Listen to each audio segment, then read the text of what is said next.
Everyone, this is the SKA CAST featuring Kill Lincoln.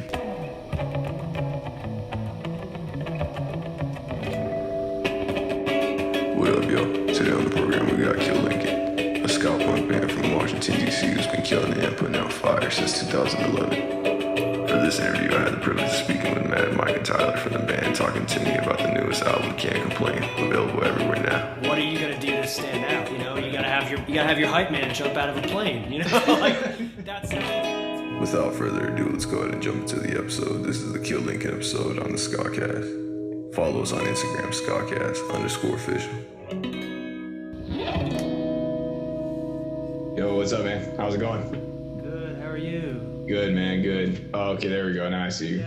Yeah. All right. Yeah. Your screen was darkened out for a second, so I had. Yeah. I'm good. How's it going, man? Where you at right now? You're in Cali? Yeah, I'm in California. I'm in Alameda, so like Bay Area. It's like right below Oakland, so it's like you're in Oakland, and it's just like there's a little island between Oakland and SF, so it's just a little thing.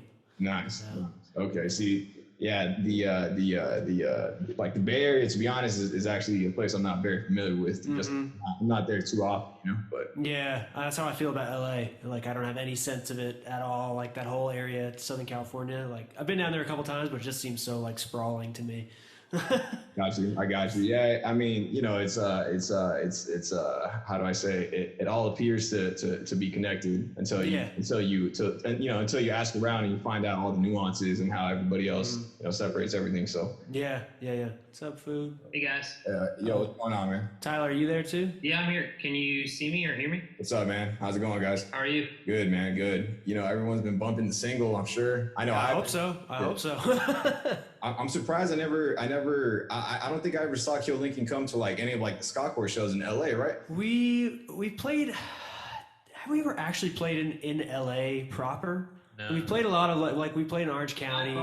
Yeah. We played in San Diego. We played Fullerton. Yeah, but like never LA proper, and like never got to like play in that really solid like LA skacore scene. Like one time we played with that band SKA, but they were fucking sick. And like as soon as we played with those guys, I went and looked up like a whole bunch of those bands, and I was like, wow.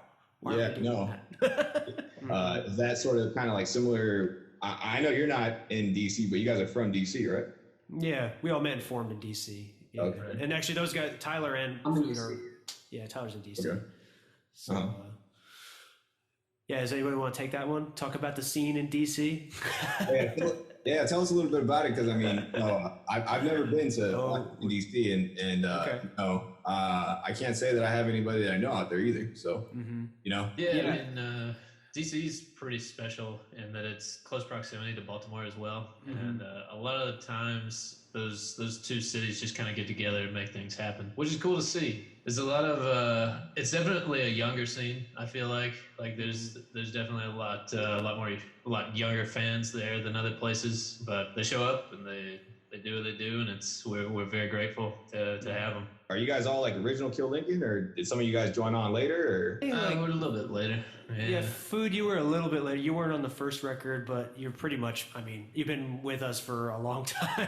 Yeah. Me and Tyler, we started jamming together like first thing. So like, we're about as OG as it gets with Kill Lincoln.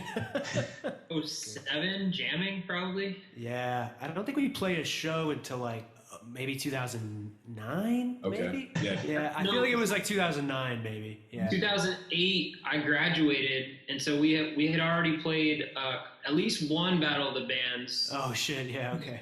And then while I worked on the Obama campaign, and while I was gone, you booked our first like legit show, and I like came back in November, December, and we played. So definitely, we were playing gigs in 08. That was probably like like DC9 or something with Agrolites or one of those shows. Red and Black.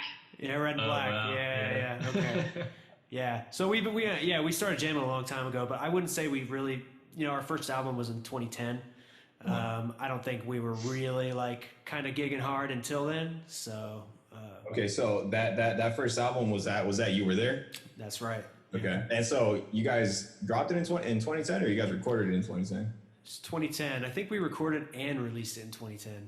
Oh, okay. I think it came out like fall 2010, something like that. Gotcha. Yeah, I I asked because on Apple Music it tells me 2011. So I got conflicting info. I think that's wrong. I think it was 2010, right? Maybe I'm wrong. I think it was 2010. At this point, the years, like a wise man once said, the years start coming and they don't stop coming. You know what I'm saying? So like Tyler and Mike, you guys were jamming at the start of Kill Lincoln. Were you guys like playing together in other bands before? Or? Well, I was in a band in high school, and ska band, and we actually both grew up in the New Jersey ska scene. So we'd been to a lot of the same shows, known a lot of the same bands, and we actually met through a Streetlight Manifesto message board of all things. So that's how we met each other, and we realized we had a lot of mutual friends, and we'd probably run into each other a couple times, and we turned out to both be in DC, and we were like, yeah, let's get together and jam. So that's kind of how that happened. And my recollection of it is that you just had this drum kit in the basement of the dorm, and you were like, hey, there's a kit here if you want to come play. So yeah, I enticed you. I don't know where that kit, I don't know, that wasn't my kit, I don't know whose it was just sitting down there in the basement, and so we did the damn thing. So. Cool. I was going to ask you guys, before we move forward, you just mentioned you guys met on a Streetlight message board. So where do you guys fall in that whole debate? Take it away, Tyler. I'm staying out of that debate, but I don't know. Tyler, you can weigh in. I'm sure you've argued this on the internet a lot.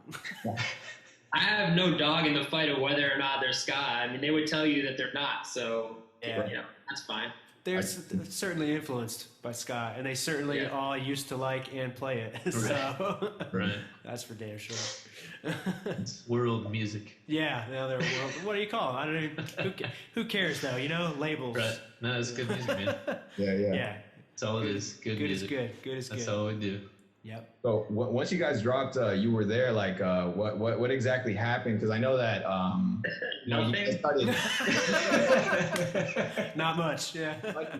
Yeah, we put that album out. I mean, it was only 8 songs. Like, it was kind of, it was really us just, we had these songs that we were just jamming on, and they were, we were like, let's just get them down. It was our first, like, experiment as a band. So putting out that CD was like, it was cool, and we were just kind of getting started, but we didn't have any ambitions of doing too much. I didn't even think we were doing any touring at that time. Maybe we did we did a couple weekenders or something.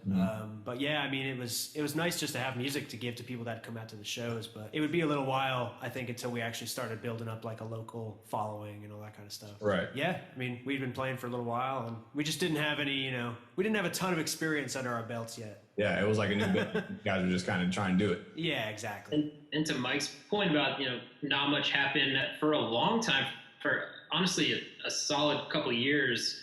We were having better shows in Baltimore than we'd have in DC, and we'd be like, what is going on? Like, why can't we make this catch on at home? But Baltimore's always been very good to us, always been kind of a second home. Took a while. It's a testament to that Baltimore DIY younger crowd. Like, they're a little more, at the time they were a little more receptive to like newer bands, ska bands especially. Whereas the DC crowd, like that DC punk scene is a bit impenetrable. Like that DIY DC punk scene, like if you're not in the know, you're out. You're not playing the house shows. You're not playing any of that stuff if you don't know the right people. And being a ska band in 2010 in DC was like, it's like, get the hell out of here. Like nobody wanted to hear our shit. So I could just imagine a bunch of like 40-year-old skate punk dudes standing at the door like just add in like a straight edge element and you got the picture. It just took us a really long time. Like, we played a lot of shows locally before we had any kind of like interest from locals. It just took a while. I think there was like a point we started playing this Mexican restaurant in DC, Casa Fiesta. That wasn't Casa Fiesta. What was it? No, that was Casa Fiesta. It's Casa Fiesta, right? Yeah. I always want to say Casa Bonita, but it's not Casa Bonita. Casa Fiesta. And once we started doing shows there, we started throwing a lot of our own shows and bringing a lot of our friends out. Like the Best of the Worst would come out, Still Alive would come out. Once we started throwing our own, we really started building like a little bit of a local crowd and making a lot of friends, and that's when I think our hometown kind of crew came together for real. And that was maybe maybe that was probably closer when the second album came out. Yeah, for sure. I know when I first inquired about joining the band, Via Craigslist. Via Craigslist, yes. They sent me You Were There album, and I know for me it was like exactly what I was looking for. I could kind of do the whole punk thing and still play a horn, and that was like right in my wheelhouse at the time. And for the next album, I think people were just ready to hear more of that, and I think we kind of delivered on that sort of sound. It was a little more mature than a lot of the stuff when you were there. Personally, I wasn't there to record it, so I don't know exactly how everything went down. But, very mature, very mature. Right. But I don't know. I felt like we were more concise as a band at that point for the second album, and I think that came across in the recording, and people dug it. Right. And so when you guys dropped that album, were you guys already like touring for that? Because at some point you guys did start going on tour, correct? Yeah, I think by that point we were definitely doing like some long weekends. We'd do like 4 or 5 shows up the coast. We'd head up to like Rhode Island or New York, Jersey. I don't know if at that point we'd head out to like the Midwest yet.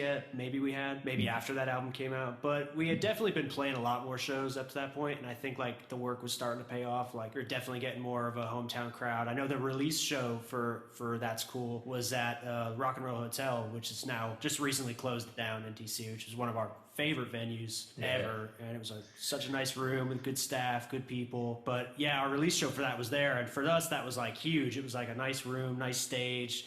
We got to pick the lineup, and we got a really good crowd come out for that. So that was like a big turning point for us, being like, wow, like people actually want to come see us and hear this shit. So that was kind of cool. Yeah. And so that album, what I've been like noticing when I look at your guys' Bandcamp is everything is on Bad Time Records. That's your label, right, Mike? Mm-hmm. Yep. So the label actually only started that about a year and a half ago. So That's Cool was put out on Jumpstart Records. Which was a label based out of like the Philly area. Okay. How'd you get in touch with them? That was all Alan, I think. Alan, our ex-trombone player, but current really good friend. He was, I think he knew the guys from Jumpstart. He put us in touch, we sent some demos along, and they're like, yeah, this is cool. And it was cool. It was just cool to get a little bit of validation. Like after getting a lot of rejection, I think we sent You Were There to a lot of labels. So like to get a little bit of validation from somebody, and they were, Jumpstart had a lot of cool bands on their roster. They put out like a Wilhelm Scream album, so we were like, oh hell yeah. So it was cool just to get that validation, to get somebody to kind of back you up and just believe in you a little bit. Mm-hmm. Like I'm noticing you guys put out a single right after that. Well, it wasn't right after that. It seems like the Bandcamp lists it like a year after the Getting Too Old for This Shit single. Was that for that album, or was that like a follow to that album, or was that just for you guys to like go on tour for that album, or how did that work? I'm trying to remember the timeline of like when we recorded all that stuff. Yeah. That eventually went on the Good Riddance to Good Advice EP. Right. But yeah, I think we recorded that track just kind of separately from everything else, and it probably was for some kind of like tour. Yeah. I don't know, Tyler, do you remember? Or Food? I think it was sort of like a support sort of thing, like we needed something to hit the road with. Yeah, most likely. Probably at some point in 2014, or I don't know. Mm-hmm. Yeah. But it was separate. Yeah, I don't remember recording it by itself, but certainly it came out prior to that EP. I don't remember the circumstances of why. Yeah, good question.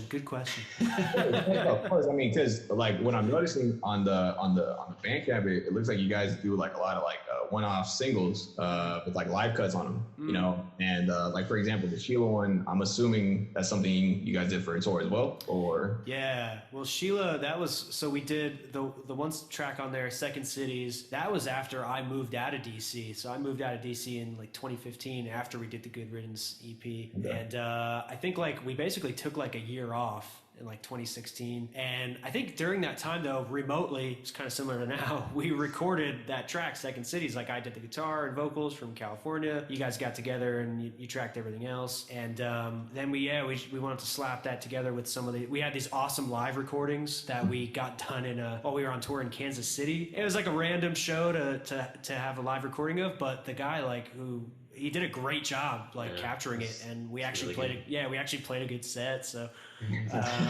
which is rare, so I love those. All of the barbecue coursing through our veins at the time. Yeah, Right. we had just stuffed ourselves full of barbecue. But yeah, so we had those tracks, and we were like, well, let's do something with them. They sound really great, so we put them together. That was the Sheila EP, which we made a couple copies of, and we sold on tour or something like that. All right. Yeah. It was like